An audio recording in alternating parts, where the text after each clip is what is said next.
Oi, eu sou Henrique Massaro e esse aqui é o Troca Letras. Hoje eu converso com o escritor André Tin sobre o seu romance Morte Sul, Peste Oeste, publicado no ano passado pela editora Taverna, aqui de Porto Alegre, e que nesse momento aqui em que eu gravo o vídeo ele está entre os finalistas do Prêmio Minuano de Literatura aqui do Rio Grande do Sul.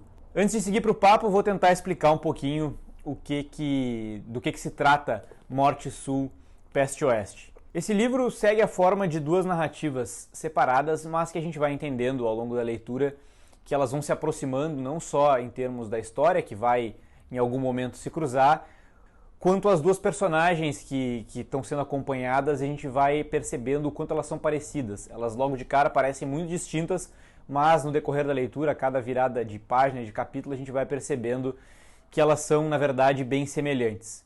Uma delas, que é inclusive a personagem que a gente acompanha mais, né? A gente segue a história mais pelo olhar desse protagonista, é o Dominique, um haitiano que vem para o Brasil em busca de oportunidades, logo depois do terremoto que praticamente destruiu o país em 2010, deixou mais de 300 mil mortos, e ele vem para o país, aqui para o Brasil, em busca de trabalho para poder sustentar a família que ficou lá em Porto Príncipe. É uma realidade que é bem comum a maioria dos estrangeiros que vêm para o Brasil, né? Haitianos, senegaleses e mais recentemente também venezuelanos. O que acontece é que logo que ele chega no Brasil, ele tinha uma oportunidade já encaminhada de trabalho em uma cidade do Paraná, ele sofre, logo que ele cruza a fronteira, os primeiros ataques xenófobos que vão marcar basicamente toda a estadia dele aqui no Brasil. Ele perde os documentos, acaba perdendo a possibilidade de trabalhar nessa empresa com a qual ele já tinha se encaminhado. E aí lhe surge como única oportunidade de trabalho ir para a cidade de Chapecó, no oeste catarinense, que está naquele momento ali sedenta por mão de obra. Os frigoríficos, principalmente, da região ali precisam muito de trabalho, precisam inclusive acima de direitos trabalhistas básicos, que é um dos temas que a gente vai acompanhar com o Dominique aqui nesse romance. A questão da insalubridade, né, que já foi pauta de alguns documentários e também de reportagens que a gente já conhece mais ou menos. Paralelamente, depois dos primeiros capítulos ali em que a gente conhece o Dominique, a gente é apresentado para outra personagem que o André Tin construiu, que é a Brigitte, uma menina de 13 anos de idade que é transexual. Como eu falei, né, um homem haitiano e uma menina de 13 anos transexual. São personagens que parecem muito diferentes, mas inseridos naquela região ali do oeste catarinense, que é, né, um dos epicentros ali da ascensão da extrema-direita dos últimos anos e que tem muito essa filosofia do trabalho acima de tudo, essa questão dos frigoríficos, como eu mencionei, uma região colocada aqui como uma região muito intolerante, né? Então a gente vai percebendo, o André Tin vai construindo isso ao longo do livro, como duas pessoas que sofrem preconceito, seja ele por sua origem, né? O Dominique é visto pela população, o Dominique e os outros haitianos são vistos pela população local como pessoas que estão vindo roubar os trabalhos, tirar a mão de obra dos habitantes, e a Brigitte, né, óbvio, uma menina transexual, acaba sofrendo com esse preconceito por conta da sua identidade de gênero. A gente vai percebendo que existe aí, né, uma grande zona cinza, onde pessoas que sofrem com a intolerância acabam se encontrando, né? E aí o autor apresenta então a Brigitte, a história dela, além dela ser uma menina transexual, como eu comentei, e sofrer as questões, né, por conta disso, né, sofrer com o preconceito por conta disso, ela também vive numa família completamente desestruturada. O pai abandonou ela e a mãe é uma dependente química. A Brigitte sobrevive basicamente através da prostituição, mantendo ali relações com um criminoso local, um pilantra ali da cidade. A gente acompanha então, como eu falei, separadamente a trajetória dessas duas pessoas na cidade. O Dominique, como eu mencionei, né, um haitiano recém-chegado que não tem opção de não trabalhar, de não se submeter ao que estão impondo a ele. E a Brigitte, uma menina transexual que tenta sobreviver ali. Ela mantém também um sonho de ser cineasta e ela tem uma voz ativa, né, muito diferentemente do Dominique, que é um personagem que não tem discurso direto praticamente o livro inteiro, né, o que emula um pouco essa falta de voz dos estrangeiros no Brasil inteiro, mas naquela região especificamente. A Brigitte, ela tem essa voz ativa, ela documenta, né, os problemas pelos quais ela passa e as coisas que ela presencia em forma de vídeo, né, por causa desse sonho de ser cineasta. E a gente vai acompanhando os dois. Eu escrevi um longo texto sobre esse livro para o jornal Correio do Povo, vou deixar inclusive linkado aqui na descrição do vídeo, no qual eu relato a sensação que eu tive que esses dois personagens são como dois grãos de areia ali jogados numa grande engrenagem. Essa grande engrenagem pode estar simbolizada na nossa sociedade como um todo, no caso aqui do romance nessa região específica do oeste catarinense e a intolerância relatada pelo André Tin, mas ela também está simbolizada em vários aspectos que ele coloca ali, seja no grande frigorífico, no qual o Dominique trabalha, que precisa manter a produtividade a qualquer custo, né? Ele relata ali bem especificamente a rotina dos trabalhadores desse local e a insalubridade que acompanha esse trabalho. Caso vocês não saibam, como eu disse, já foi bem documentado aí por algumas produções, mas os caras precisam ficar cortando frango ali durante todo o expediente, em pé, numa esteira que fica mandando as aves ali, eles não podem parar em nenhum momento, e com isso eles desenvolvem lesões por esforço repetitivo, várias dores, e acabam indo ao chão muitas vezes, como coloca aqui o André Tin. E aí quando isso acontece, eles são simplesmente substituídos por outra mão de obra, né, como se fossem descartáveis, porque, né, essa produtividade não pode parar. Então, especificamente essa questão do frigorífico, acho que ela simboliza mais ainda isso da engrenagem que eu estou falando, mas a gente pode ver isso em outros aspectos, como, por exemplo, a população da cidade que quer seguir o seu ritmo ali da maneira como acha certo e não quer olhar para as pessoas supostamente diferentes, ou não quer também, não está nem um pouco disposta a receber pessoas vindo de fora.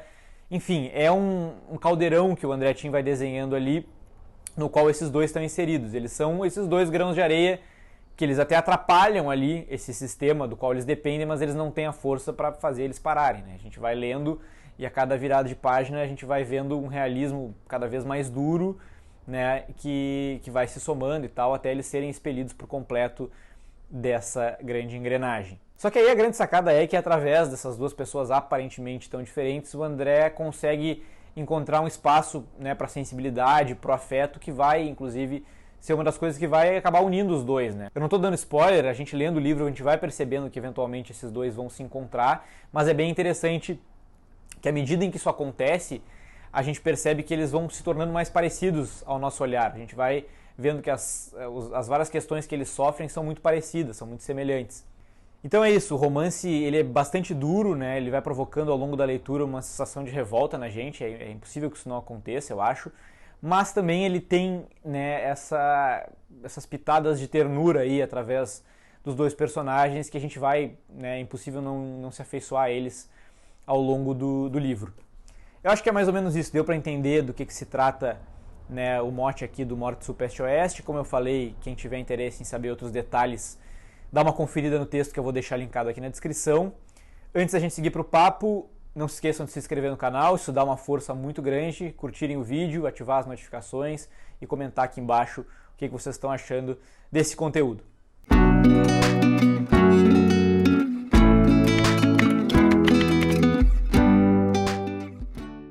A tua narrativa, ela é bem, nesse livro especificamente que a gente está falando, os capítulos são bem breves, assim, né? E as frases também, as construções são propositalmente mais curtas. E como é que tu chegou nesse modelo, assim? Isso já era intencional desde o início? Foi uma coisa que foi muito intuitivamente? Já era meio intencional, assim. Eu acho que talvez seja um pouco do meu estilo. Acho que meus livros anteriores é um pouco assim também. Mas aí também eu acho que tem um pouco a ver com a escolha do narrador, né? Nesse caso, desde o início, a minha intenção era que esse fosse um narrador assim, um narrador meio câmera, meio drone, sabe?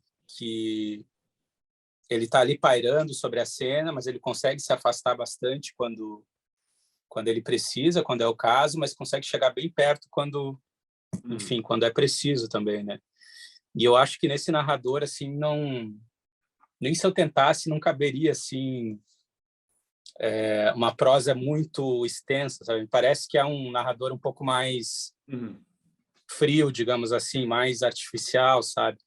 Quase como se ele não quisesse se envolver, quase como se fosse também um reflexo desses tempos que a gente vive hoje, que a gente olha as coisas com um certo distanciamento e com uma certa frieza, sabe? É aquela história assim de que é um exemplo meio clichê, sabe? Mas acontece a todo momento, assim, a gente passa pelo morador de rua na calçada, pelo mendigo, e aquilo já normalizou tanto que quase não toca mais a gente, sabe? A gente, cara, é uma coisa muito assustadora, deveria tocar a gente, né? Mas essa realidade que a gente está vivendo, infelizmente, a gente passa e já não toca mais a gente, né, cara? Pelo menos boa parte das pessoas. E eu acho que esse narrador talvez traga um pouco disso. Tem uma questão que eu ia te perguntar também, Chapecó, tá? Tu tá aí há 17 anos, como tu me falou. É uma cidade, como essa região de Santa Catarina, né? Onde existe muita intolerância, né? Como o livro mostra. É uma das cidades mais bolsonaristas, eu imagino, né? Tem um percentual Acho que sim. considerável. Tu é bastante crítico, obviamente, né, na tua narrativa, mostrando... Crítica, eu digo, é mostrando, né, essas questões. Sim. Porém, tu mora aí há 17 anos, né? E imagino que tu goste, tu até dedica, né, o livro para Chapecó, né? Sim. Como é que é essa relação? Um assim, amigo aqui de Chapecó. Isso. Como é que é essa relação, assim, né, com a cidade? E também, se pessoas daí já leram e teve alguma... Como é que foi recebido o livro? Cara, assim, foi se tornando um pouco mais difícil nos últimos anos, né? Porque acho que isso a gente observa assim meio de forma geral em todo o país, né? Com essa ascensão assim da extrema direita, os lugares que já tinham essa propensão assim a esse tipo de ideologia, depois de 2018 a coisa explodiu de vez, né? Então, de fato, ficou um pouco mais sufocante assim conviver com a realidade da cidade sob esse aspecto, né? Até então era tolerável, assim, né? Porque eu acho que até falo isso em alguma entrevista, assim, a gente sempre foi muito bem recebido aqui, mas a gente é um casal de brancos, de classe média. Então, para a gente não teria muito problema, né? Agora, a realidade dos haitianos é essa que a gente vê desde 2010, por exemplo, né? Sempre foi uma cidade intolerante nesse sentido, né? Mas, de fato, nos últimos anos tem ficado complicado, assim, aqui. Cara, o Bolsonaro já deve ter vindo umas 3, 4 vezes aqui em Chapecó, teve motociata. Então, o índice de bolsonaristas aqui é alto. A recepção do livro assim tem sido interessante, cara. Assim, eu nunca tive nenhum episódio mais sério, assim, cara. Nunca recebi nenhum tipo de ameaça, nem nada do tipo. Porque eu não sei também, eu acho que essa turma não está muito interessada na leitura, assim, ou não se interessou em ler, né? Porque quem tem lido, assim, é o pessoal que sempre lê, sabe? Então, as críticas têm sido favoráveis ao livro, porque é um pessoal que já é mais favorável ao tipo de crítica que o livro levanta, né? Então, até agora, espero que continue assim, não tive muitos problemas. Tem essa questão também, não são muito afeitos, né? Não. Olha só, sobre a estrutura do livro, André, eu acho que, como eu te falei antes, né, eu comentei antes, são capítulos curtos, e eu acho que tem uma alternância, pelo menos pelo que eu me lembro, não sei se é todo livro assim, mas 3 capítulos, o narrador é sempre o narrador em terceira pessoa, né, mas 3 capítulos ele bem próximo do Dominique e um capítulo próximo da Brigitte. Acho que o livro mantém praticamente todo assim, ou todo, não tenho certeza. Isso só muda no final quando as narrativas se encontram. Quando se cruzam, né? Como é que tu chegou nisso? Isso já foi um trabalho que tu esquematiza antes? Porque é interessante, né? Vai acompanhando mais por ele e aí depois a história dela vai surgindo por dentro, assim, né? Já tinha... Quando eu decidi colocar a Brigitte no livro, eu já meio que decidi essa estrutura, assim, né? Um pouco é porque a história do Dominique era maior, eu tinha mais coisas para falar sobre o Dominique, um pouco menos. A história da Brigitte era um pouquinho menor, então achei que esse era uma boa medida, assim, considerando o tamanho das histórias dos dois. Essa medida de 3:1 acho que funcionaria bem assim na estrutura narrativa. E acho também que eu achei no início, assim, que acho que depois se mostrou acertado que alternando 3 em 3, assim, talvez as pessoas ficassem um pouco mais curiosas para saber da Brigitte, porque demorava um pouquinho mais para chegar nela, né? Então, ao mesmo tempo que se vai sabendo sobre o Dominique, o leitor fica com aquela coisa na cabeça, tá, e a Brigitte, o que acontece com ela, né? Porque demora um pouquinho mais para chegar nos capítulos dela, mas foi basicamente isso, assim, eu já pensei desde o início nessa estrutura de paralelo, costurando os dois até chegar no final. E tu sempre te deu conta de como eles eram, mesmo que não parecessem, como eles eram parecidos, no sentido dessa questão de serem ele um estrangeiro que está sofrendo com a xenofobia e tal, ela uma menina trans que também não né, tem uma situação familiar muito né, triste e que também sofre todo tipo de questão por causa disso. E ao mesmo tempo numa cidade, parece assim como a cidade é uma engrenagem que não pode parar, e eles são os grãozinhos de areia que não se encaixam naquilo ali, né? Uma engrenagem já ultrapassada, obviamente. Isso já te deu conta de como eles eram? Eles não, na verdade, eles não são contrastes, né? Eles são semelhantes, assim, de uma maneira muito específica.